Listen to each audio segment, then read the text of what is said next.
Ration కార్డులో చిరునామా మార్పులు కొత్త సభ్యుల పేర్లు నమోదుకు మీ సేవ కేంద్రాల్లో దరఖాస్తులు స్వీకరిస్తున్నామని మీ సేవ జిల్లా మేనేజర్ ప్రవీణ్ కుమార్ తెలిపారు. 2 రోజుల నుంచి ఈ ప్రక్రియ ప్రారంభమైందని అన్నారు. ఈ అవకాశాన్ని సద్వినియోగం చేసుకోవాలని జిల్లా ప్రజలకు సూచించారు. జిల్లాలో డెంగ్యూ డేంజర్ బెల్స్ మోగిస్తోంది. గత 6 నెలల నుంచి 134 కేసులు నమోదవగా కేవలం జూన్లోనే మెడికల్ ఆఫీసర్లు 9 కేసులు గుర్తించారు. వైరల్ ఫీవర్, డయేరియా, టైఫాయిడ్ వ్యాధులు ప్రజలను కుదింపేస్తున్నాయి.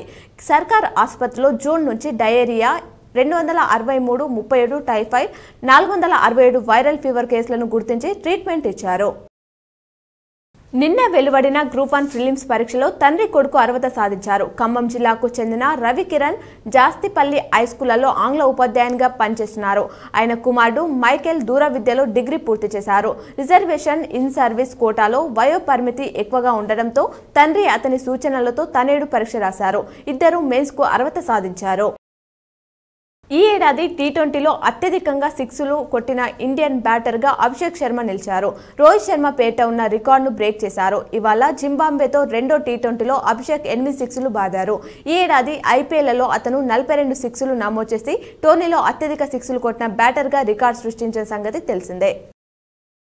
రాష్ట్ర ముఖ్యమంత్రి రేవంత్ రెడ్డి ఈ రోజు విజయవాడలో పర్యటించనున్నారు. ఏపీ కాంగ్రెస్ నిర్వహించిన వైఎస్ఆర్ 75వ జయంతి సభకు ఆయనతో పాటు డిప్యూటీ సీఎం మల్లు విక్రమార్క, మంత్రులు పొంగులేటి శ్రీనివాసరెడ్డి, కోమటిరెడ్డి వెంకటరెడ్డి హాజరు కానున్నట్లు తెలుస్తోంది. తెలంగాణలో పర్యటిస్తున్న ఏపీ సీఎం చంద్రబాబుతో ఇద్దరు బీఆర్ఎస్ ఎమ్మెల్యేలు భేటీ అయ్యారు. షేర్లింగంపల్లి ఎమ్మెల్యే అరకెపూడి గాంధీ, రాజేంద్రనగర్ ఎమ్మెల్యే ప్రకాష్ గౌడ్ హైదరాబాద్లోని చంద్రబాబు ఇంటికి వెళ్లి మర్యాదపూర్వకంగా కలిశారు. ఇటీవల జరిగిన శాసనసభ ఎన్నికల్లో గెలిచి ఏపీ ముఖ్యమంత్రిగా బాధ్యతలు చేపట్టిన సందర్భంగా ఆయనకు శుభాకాంక్షలు తెలియజేసి శాల్వాతో సన్మానించారు. రుద్రూర్ చెరువులో ఏడోల నరేష్ అనే వ్యక్తి చేపలు పట్టే క్రమంలో ప్రమాదవశాత్తు చెరువులో పడి మృతి చెందినట్లు స్థానికులు తెలిపారు. శవాన్ని పంచనామా నిమిత్తం బోధనేరి ఆసుపత్రికి తరలించామన్నారు. రాష్ట్రంలో 4 రోజుల పాటు వర్షాలు పడే అవకాశం ఉన్నట్లు హైదరాబాద్ వాతావరణ శాఖ తెలిపింది. నేడు నిజామాబాద్, భూపాలపల్లి, ములుగు, వరంగల్, హన్మకొండ, వికారాబాద్, సంగారెడ్డి, మెదక్, కామారెడ్డి, మహబూబానగర్, నాగర్ కర్నూల్ జిల్లాలో ఈదురుగాలులతో కూడిన భారీ వర్షాలు కురుస్తాయంది.